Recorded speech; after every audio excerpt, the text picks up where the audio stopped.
Hello friends, नमस्ते सर्वांना. तर आपल्याकडे आता सध्या गणपती बाप्पा सीझन चालू आहे आणि त्यामध्ये एक स्पेशल असा पदार्थ बनतो, तो म्हणजे मोदक. आणि हा शक्यतो सर्वांच्याच घरी बनतो आहे आपल्या महाराष्ट्रात तरी.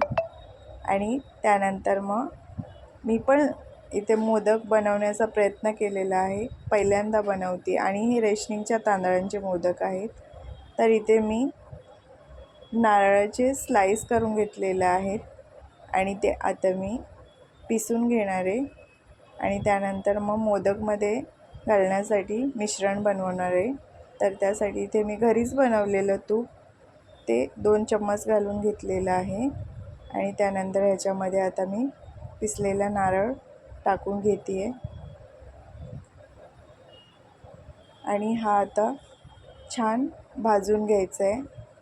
तर हा नारळ मी जवळजवळ 5 मिनिटं चांगला भाजून घेतलेला आहे. तर तुम्ही बघू शकता अशा प्रकारे त्याच्यातलं पूर्ण पाणी जे नारळाचं असतं ते सुकेसपर्यंत मी भाजून घेतलेलं आहे. आणि त्यानंतर मग मी ह्याच्यामध्ये जे ड्रायफ्रूट्स आहेत ना, ते वाटून घातलेले आहेत, काजू आणि बदाम. आणि अजून छान परतून घेतलेला आहे. आणि यामध्ये आता मी वेलची पूड टाकून घेणार आहे.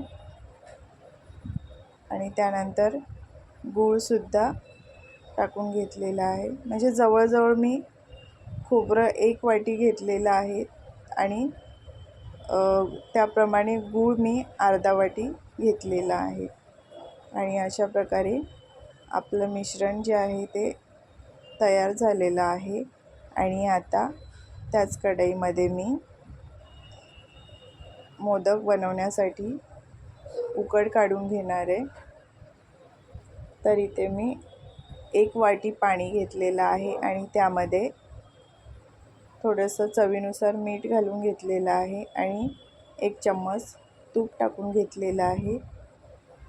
आणि मोदक मऊ हवे म्हणून मी थोडंसं दूध टाकून घेतलेलं आहे.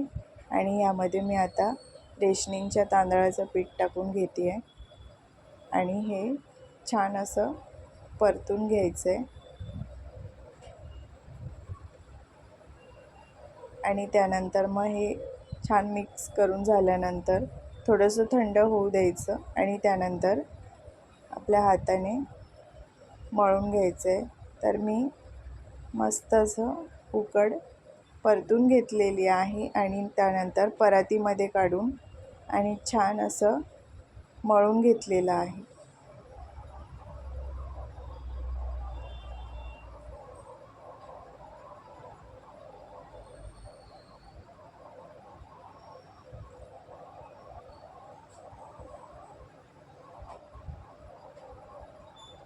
त्यानंतर इथे मी साचा घेतलेला आहे मोदकचा. आणि याला मी थोडंसं तूप लावून घेते आहे, जेणेकरून साच्याला मोदक चिकटणार नाही. आणि यामध्ये मी ह्या पिठाचं उकडीचा गोळा घालून घेतलेला आहे आणि छान असं साच्याला ते लावून घेतलेलं आहे. आणि त्यानंतर ह्याच्यामध्ये मी मिश्रण तयार केलेलं आहे ते टाकून घेतलेलं आहे. आणि इथे असं बंद करून घ्यायचं आहे. आणि तुम्ही बघू शकता आता इथे किती छान असा मोदक तयार झालेला आहे, चिपकलेला सुद्धा नाही. बघा किती छान असा मोदक तयार झालेला आहे. तर असे एक एक करून मी भरपूर सारे मोदक तयार करून घेतले आणि त्याला केशर लावून घेतलेलं आहे. हे ऑप्शनल आहे, ज्याच्याकडे असेल ते लावू शकतो, नाही तर नाही. आणि इथे पाणी मी आधीच उकळायला ठेवलं होतं. आणि इथे चाळणी आता त्याच्यावर ठेवून आणि झाकण ठेवून 10 मिनिटं हे शिजवून घेणार आहे. कारण आधीच उकड काढलेली आहे ना, मग जास्त वेळ नाही. आणि तुम्ही बघू शकता किती छान असे मोदक तयार झालेले आहेत. हे बघा, मस्त असे मऊ मऊ मोदक तयार झालेले आहेत. अशा प्रकारे तुम्हीसुद्धा बनवू शकता. आणि कशी वाटली माझी मोदक बनवण्याची पद्धत? आवडली असेल तर लाईक, शेअर आणि सबस्क्राईब करायला विसरू नका. तोपर्यंत बाय आणि हॅपी गणेश चतुर्थी.